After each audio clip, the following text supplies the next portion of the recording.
said that I reconnected. I don't know if I'm actually connected. Let's wait until some people join us, and then we'll get going here.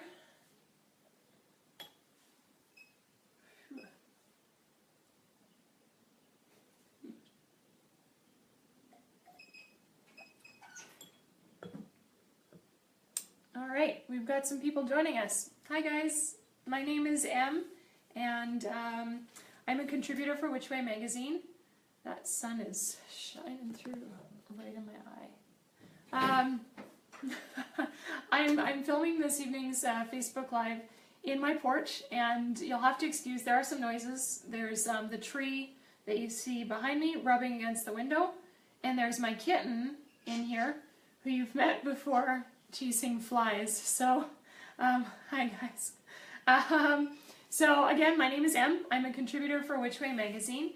I'm the Fit Witch, and amongst other articles that I get to write for the magazine. Thank you so much. Including some of the herbal articles, some history, and some of the My Witchy home. My home is really cool, and I'm always so excited to film in different areas of the home. It was built in 1905, and wow, that sun is going to sit right in my eyeballs. And then you won't be able to see me. But maybe I should...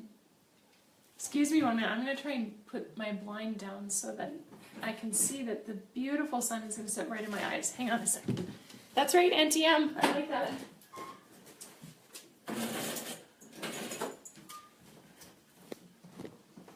Oh. Okay. Hi, I'm back. Auntie M, that's so cute. I'm so happy when things are interactive with these guys.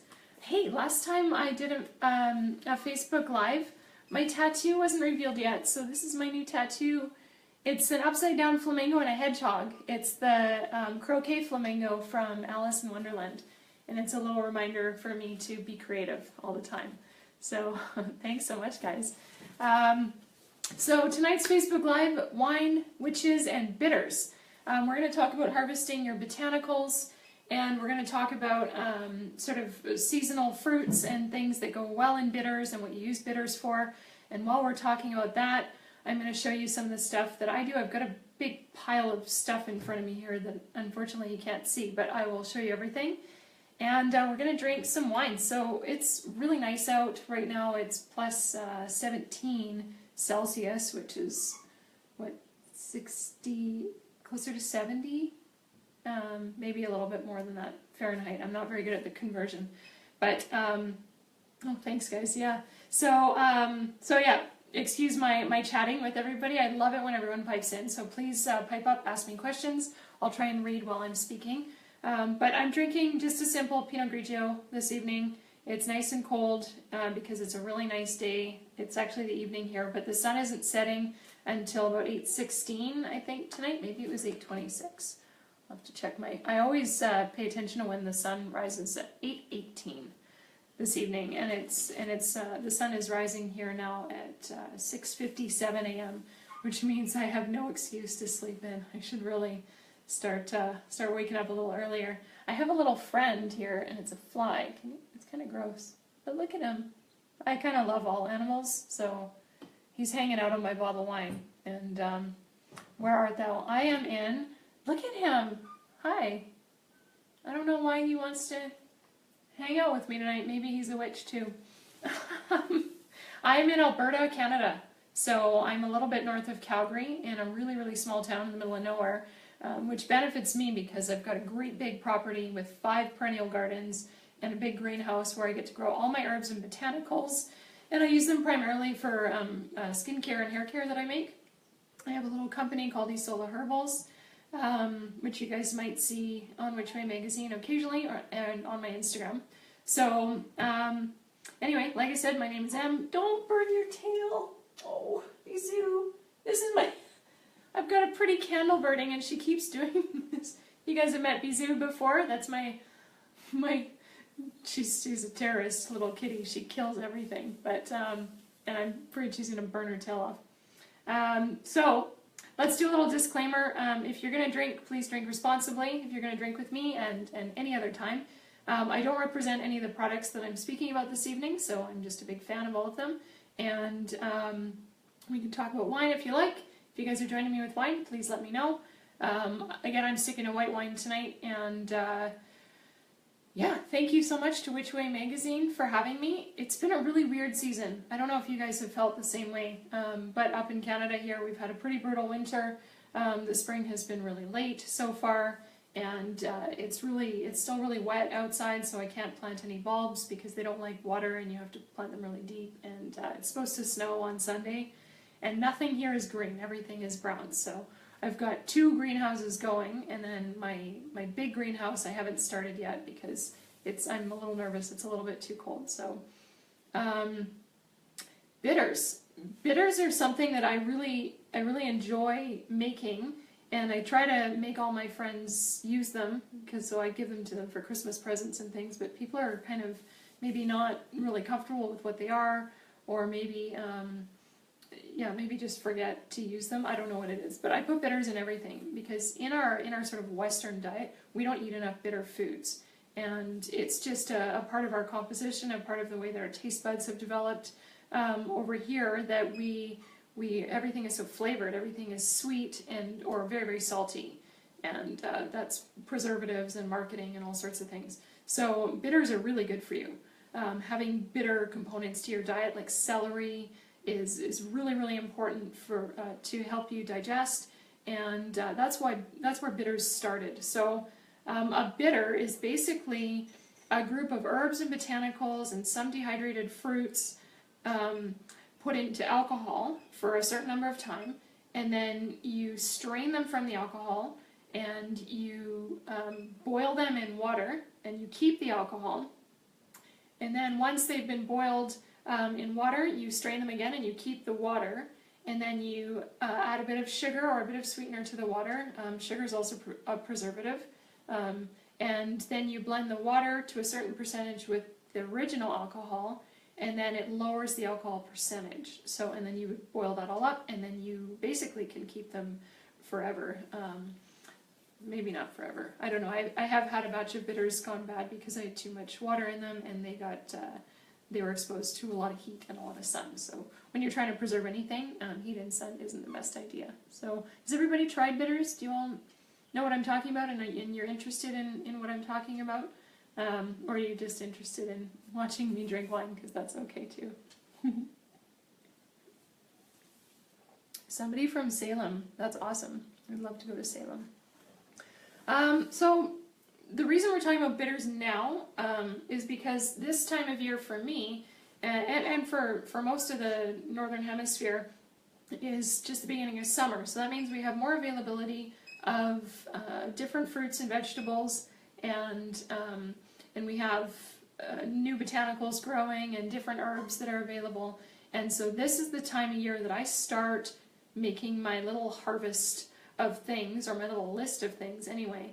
And as they come available, fresh and seasonal, I start to preserve them and dehydrate them for the fall. And then in the fall is when I make my bitters, so that I've got them to use all winter. So, for instance, blood orange season just ended. So what I did in blood orange season is this smells so good. You guys are just gonna, I wish you could smell through the camera. But these are blood orange peels that I dehydrated. And I love blood orange, like they're so pretty. So I dehydrated these just in the sun on some paper towel in the window. But what I'll do with these is, now that they're fully preserved in my little jar, I'm going to save these until the fall, until I have some other things, like some local cherries that I'll dehydrate, and some botanicals that I've grown over the summer season, and I'm going to blend those all together. So typically nowadays, bitters are a component in a cocktail. So you'll see something like this, like you'll see little sections behind the bar and at your liquor store of things like this. So there's kind of 4 main types of bitters, and this is called Peychaud's bitters. I'm sorry that it's backwards, I don't know how to change that. But Peychaud's bitters are basically bitters that was started in an apothecary, and they're sort of anise or licorice flavored, and they, oh, They're so good. They make the prettiest pink color in your cocktails. So if you've done any videos with me before, you'll see that I've used these in pretty cocktails. And Peychaud's bitters are sort of the leading bitters that you would use in the cocktail. Sazerac, which has absinthe in it. And so these have sort of an anise flavor to them to combine with the absinthe and make it still that sweet sort of licoricey flavor, which is what's in the Sazerac cocktail.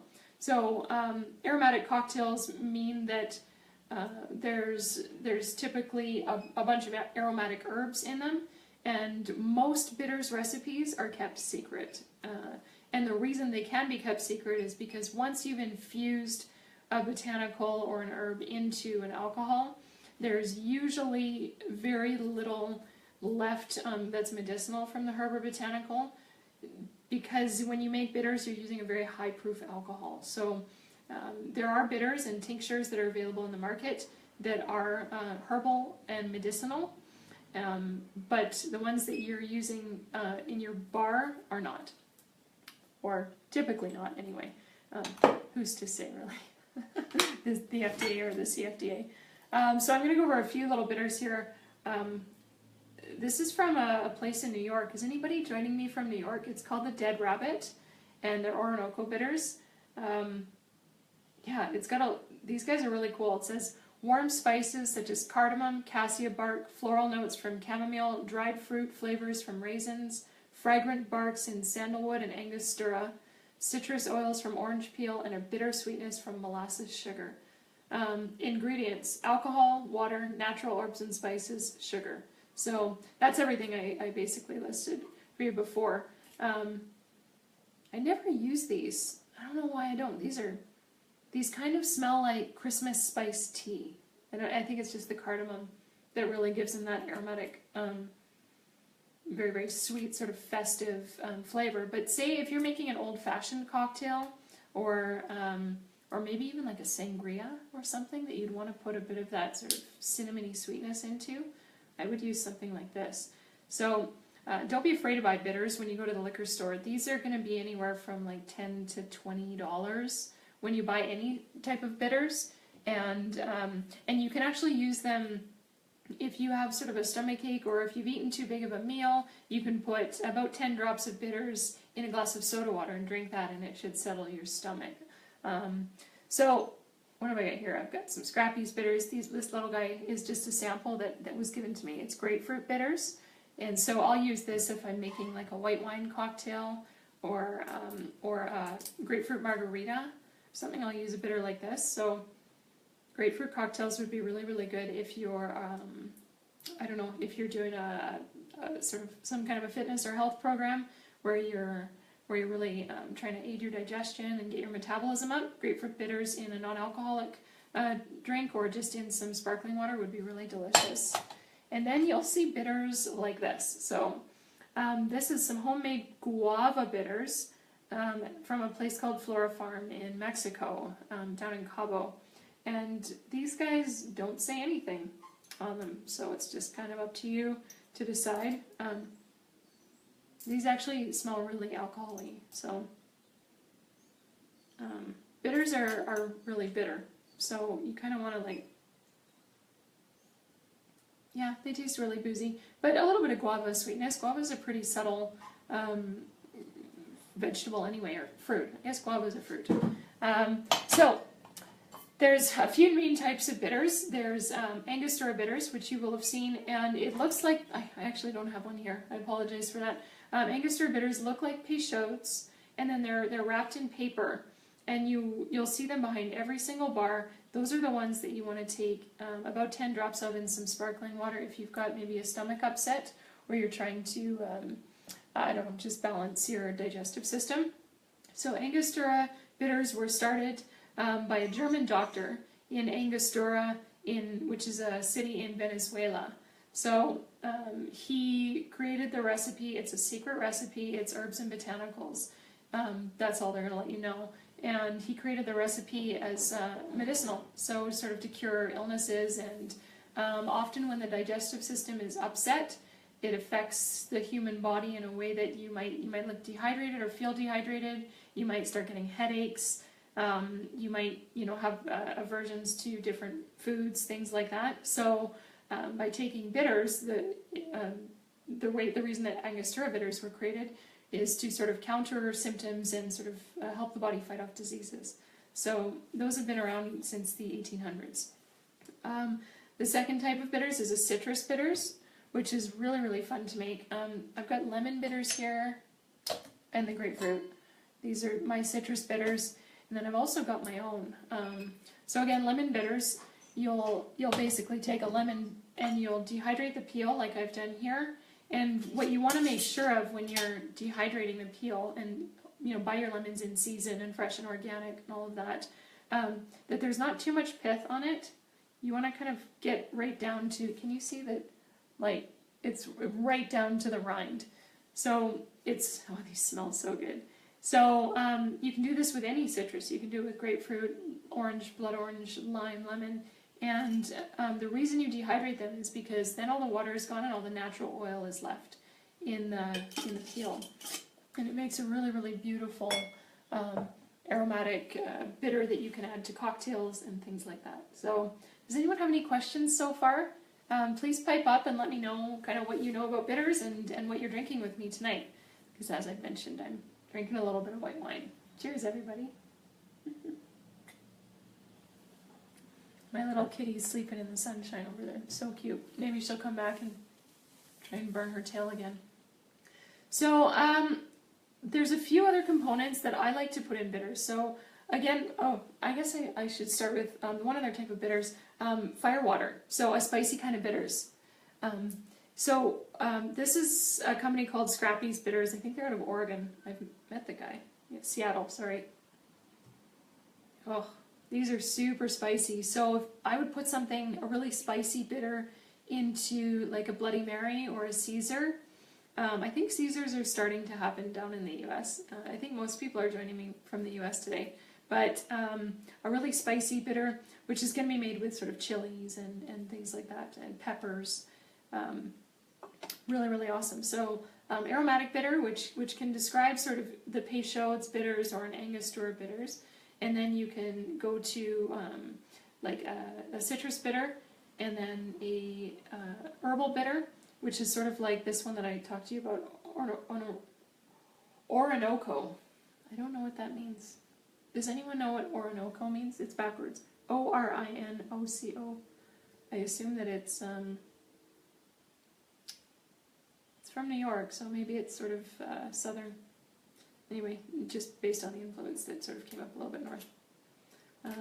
So herbal bitters, lemon bitters, aromatic bitters, and then spice bitters, or sort of Jamaican bitters, Mexican bitters, a mole bitter, things like that. So I am going to show you some bitters that I've made, and then we're going to go over the colors of them.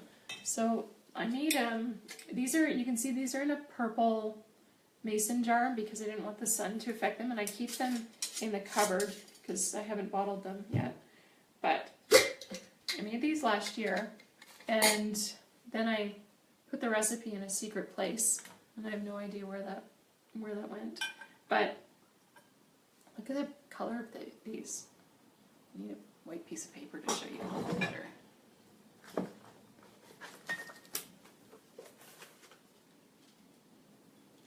You see how pretty that is, that color? Sweet orange color. That's just from blood orange peel. So these smell amazing. I need to use these more. So I would take something like this, a bitters like this, that I've preserved. You can use a hyper alcohol like a vodka, or, well, really anything. This one I used a gin, so I did a gin-based citrus bitter because I really like juniper as an aroma and as a flavor. So citrus bitters, I always put licorice root in them as well. So licorice root you can actually buy dehydrated, or you can grow your own. I know it grows really, really well. But basically I will pack these with orange peels and juniper and elderberry, anything that's going to give me some really, really rich flavors into a gin, and I let that sit for 14 days. So the important part about making your own bitters, and we'll go over this in the fall, is shaking your bitters every day. We'll go over the recipe a little bit more in the fall, But what I want to encourage you to do now is to start thinking of and doing a little bit of research on some of your favorite herbs and botanicals and preserving them, dehydrating them, and storing them so that come fall, when you've got a collection of herbs, botanicals, and or fruits that you'd like to put into your bitters, that they're all ready to go. So anyway, my citrus bitters, they turned out really, really well last year. It was such a pretty color. So I'd probably make like a white wine sangria and put some of this in it, just to counter the sweetness of it and create a really beautiful aroma on there. I would put that in any cocktail that has like a champagne or a prosecco in it. And when you use bitters, you can see that they're like fairly small jars. This is a 0.5 of an ounce, so half an ounce container, and you're gonna probably put 5 to 10 like drops or dashes of bitters into your sparkling water if you've got a stomach ailment, or if you're just looking for a little bit of flavor, and or you can put it into your cocktail, of course. So we'll open up a different color here. These ones are going to be, yeah. So I did an herbal bitters as well in the fall, and these ones are going to be quite dark in color. And so this is something that I would use in maybe an old-fashioned or something. So really, really dark, but not as dark as the next one. So I actually preserved my herbs and botanicals into a bourbon from Colorado, actually. And I did these ones, I made these ones for my boyfriend because he loves to drink old-fashions, so I wanted to add a little bit of spice and a little bit of flavor to his old-fashioned. Can you see how dark that is? Anyway, anybody have any questions or ideas about what herbs and botanicals or fruits you might want to dehydrate to put in your bitters? I like to put, where did my go? I really like to put orris root in my bitters, and that's something that's really interesting. Does anyone know what orris root is? Pipe up and let me know if you do, because I'll talk about these bitters first. But would love to hear what the world knows about orris root, because it's such a weird root. Anyway, there we go. These ones I called flavor-rich bitters. Oh man. These ones were really cool to make. So I took herbs and botanicals, and this is like molasses, it's so thick, that I dehydrated, and some citrus peels as well, and I added them to a high-proof tequila. These are basically black. So this is so rich and flavorful. And all I'm going to do here, I can smell the cardamom. I put fresh cinnamon sticks in it. And I piled those all into a jar, and it would kind of look like this. This is actually a different infusion that I'm doing currently, but your bitters are going to look like this. And you're going to be shaking it every day for 14 days, and then you're going to do some straining and some boiling and some adding of water and sugar before you get a product like this. But they're really, really fun to make and really good for you. It's a way to not waste the things that are growing in your garden or your kitchen, and just a way to kind of treat yourself and your friends to something that you've made yourself. Those flavor-rich ones are amazing. So think of like a cocktail like a Manhattan, or maybe something that's like a Negroni, even like a gin Negroni cocktail. Bitters can also they don't always have to be like tiny little containers like this, where you're only using sort of a drop or a dropper of things. This is basically how much you'd use. It's just a tiny dropper in a cocktail, because they can be quite potent. So bitters can also come in the form of something like Campari. If you've heard of Campari, is a bitter alcohol. The ones that I'm showing you here, you would never drink on their own. They'd be really, really, really bitter. It's like drinking celery juice, but times like 50. So very, very bitter and almost unpleasant. But there's bitter alcohols that you can use instead of using droppers and with botanicals in them. That would be something like Campari or Amaro, which you can find at your local liquor store as well. Or Cynar is another type, and like Pimm's. Has everybody heard of Pimm's? Pimm's No. 1, which is a really, really cool sort of gin-based botanical infused liquor. that they do. It's actually maybe a liqueur that they do in the UK, and you mix it with ginger ale and cucumbers and strawberries and oranges in a big pitcher, and you share that all together. It's so much fun. So so I'll do a little list after this video, and I'll tell everyone sort of some bitters brands that you could go out and try, and then try doing some mixology if you're going to do it alcoholic or non-alcoholic, either way. And I'll do a list of some alcohol bitters as well, like some spirit bitters where you're going to actually be able to sip them on ice, things like that. So orris root. I didn't get any responses about orris root. This one's a weird one. This is my little tiny bit of orris root, and I only have this much left because I use it in everything. Lots of things to do with alcohol. So orris root, such a weird, roots always smell weird to me. So orris root is the root of the iris flower. So you can understand like how aromatic that would be.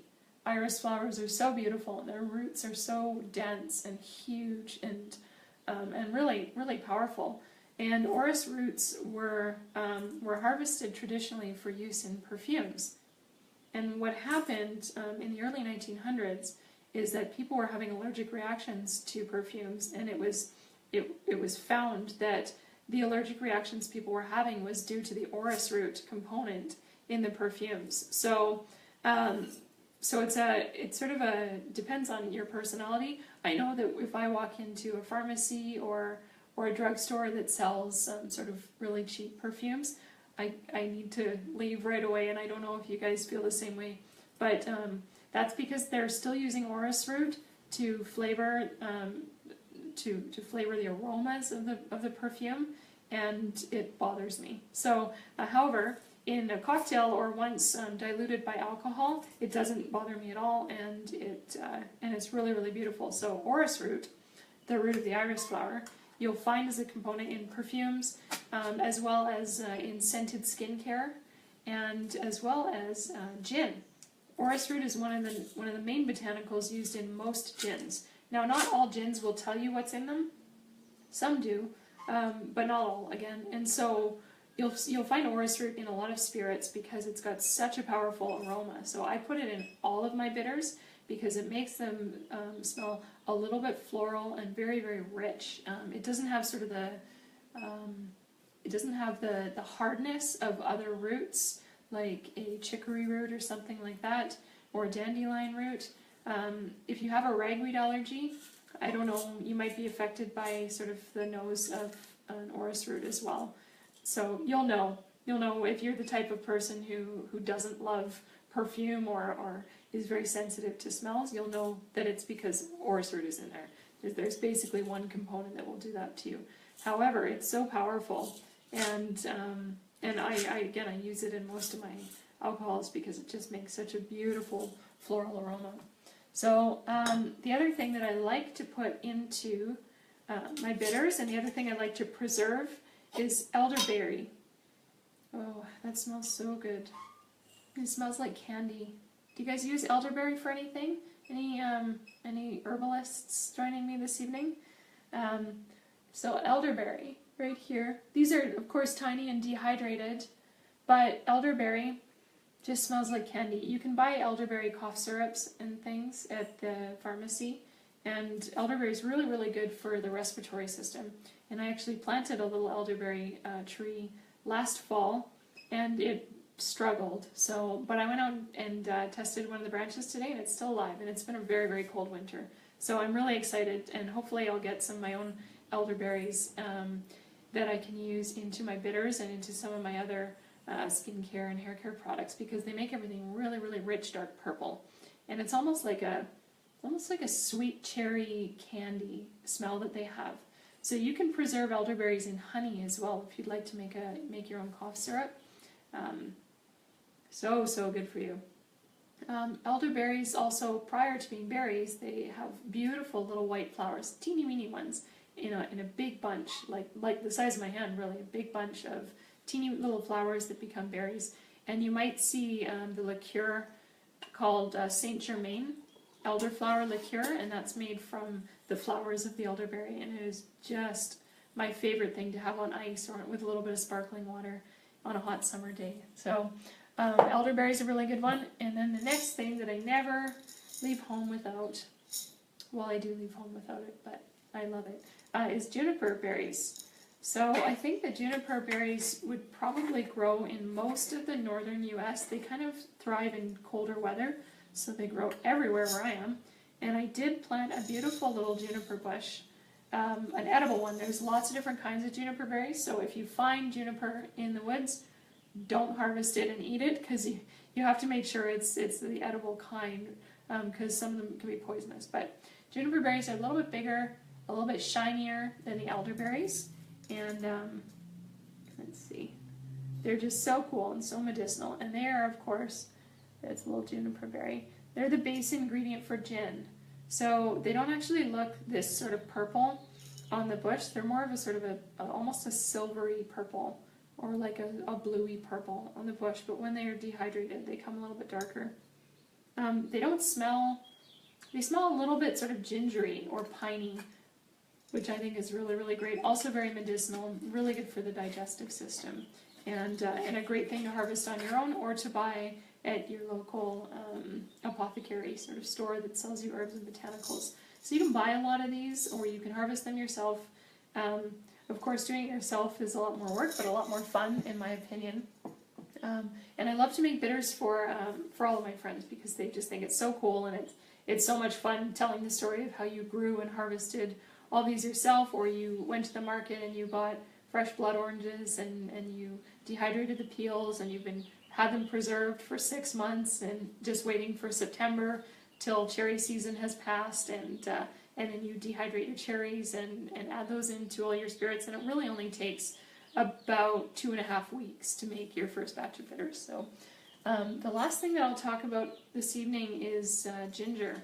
So if somebody has any sort of stomach ailments or problems, maybe with just general digestion or discomfort, or if you've got a headache, or well, really ginger's good for like a million different things. But I put ginger in my botanicals, or in my bitters.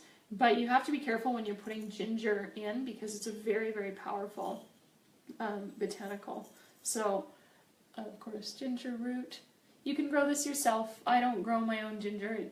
I've tried. It doesn't do well in our climate here.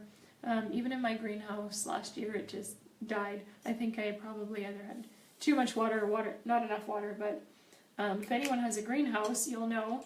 Usually I only have to kind of water in the greenhouse once or twice at the beginning of the year, and then it creates its own little environment, and everything is sort of self-sustaining.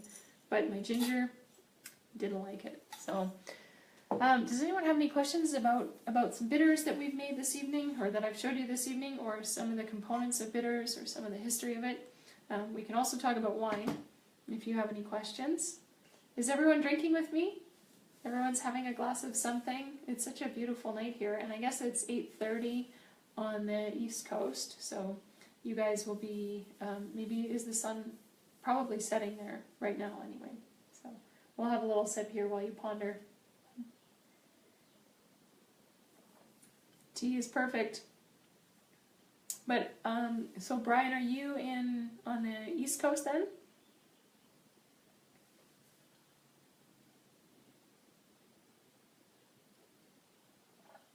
Maybe Brian didn't hear me. Anyway, so I guess I'll talk a little bit about white wine. Now that we've covered a little bit of bitters, I could actually probably, depending on the caliber. Oh, you're in Iowa. Okay, so probably the same as here. Maybe your sun sets a little bit later. I could probably add some bitters to this. Well, not probably. I could add some bitters to some, maybe to Pinot Grigio. I might add some grapefruit bitters. Just to break up the acidity. Pinot Grigio is a really, really acidic grape varietal. And so you can kind of gauge the personality that you are. Some people don't like Chardonnay. Some people only want to drink Pinot Grigio. Some people want a Pinot Gris, which is sort of the same thing as a Pinot Grigio, but a little bit softer, a little bit fruitier, a little bit sweeter. So whenever I pick a white wine to drink, I don't mind a high acidity white wine. The highest acidity white wine you're going to find is Sauvignon Blanc.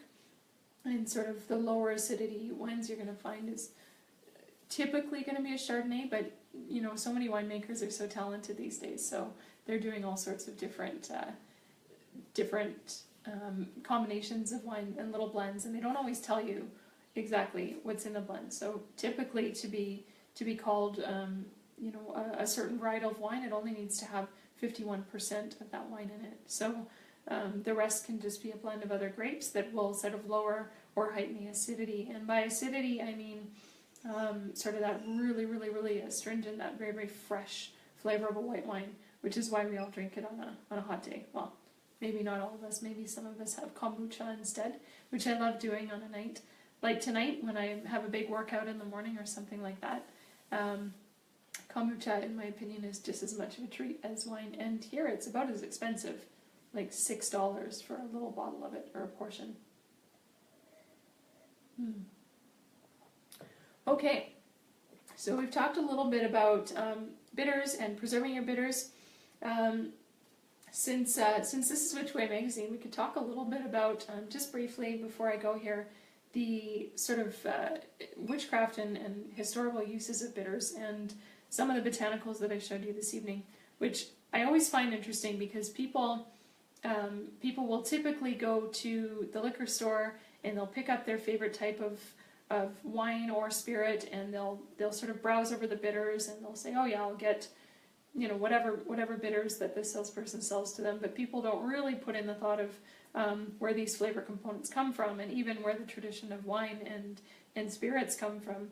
And spirits generally come from medicinal purposes. So people were preserving their grains and their botanicals in things like gin and using old barley and things, fermenting for medicinal purposes, and then for fun. Of course, beer is one of the oldest neutral grain fermentations in the world, which was just for fun.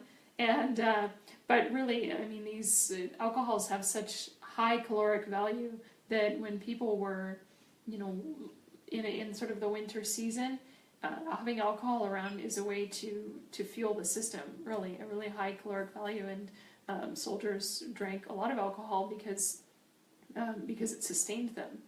Not having food available, but being able to preserve things and ferment them was a really big deal in the past. So when we get into botanicals, it's the same thing.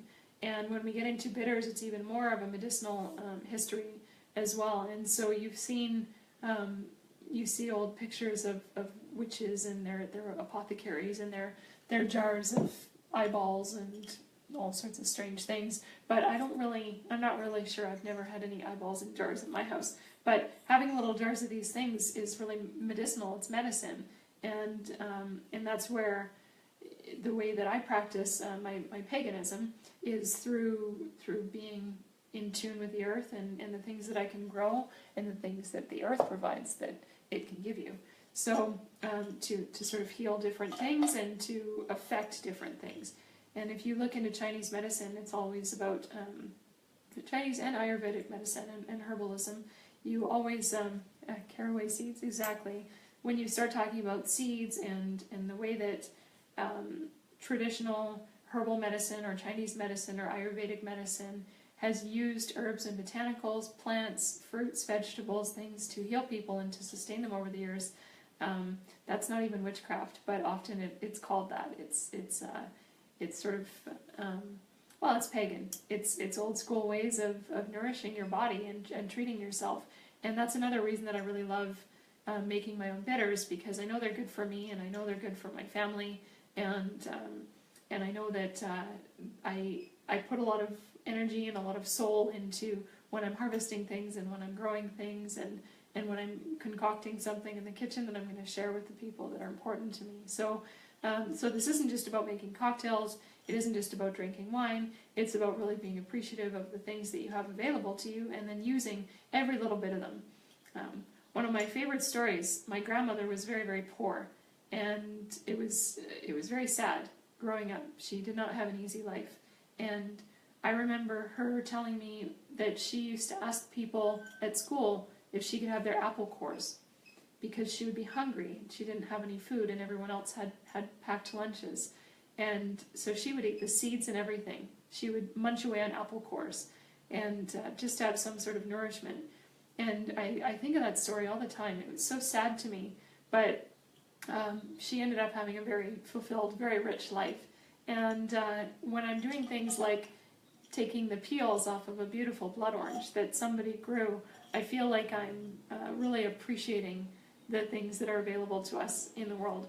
And so to me, that's how I live a pagan lifestyle, and that's what some call witchcraft, and making bitters and preserving things and sort of standing over your cauldron and brewing things, which is what the process of bitters is.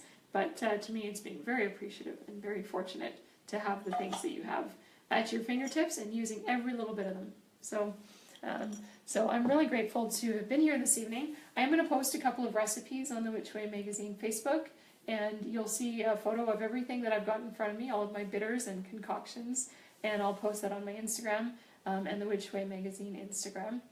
Again, thank you so much to Which Way Magazine for having me host this evening. It was really nice that everyone chatted in and everyone joined me this evening. You can follow me on Instagram at Isola Herbals, so that's ISOLAHERBALS, and I'm always posting some of the new skincare and hair care remedies that I've created, and also sort of fun little things that I'm doing that are island inspired. Isola is the Italian word for island, so I'm always inspired by things that I don't have available to me here in Alberta, and I have a lot here, but I always want to go to the beach and find things that are close to the ocean. So you can follow me on Instagram, Isola Herbals, and if you're not already following Which Way Magazine on Instagram and Facebook, please do. It's a wonderful publication, and I've had so much fun writing for them, and I hope to continue doing so for a very long time. If you have any questions, please post them later. And again, my name is Em, and thank you so much, guys. I'm going to leave you to it for the evening. Bye for now.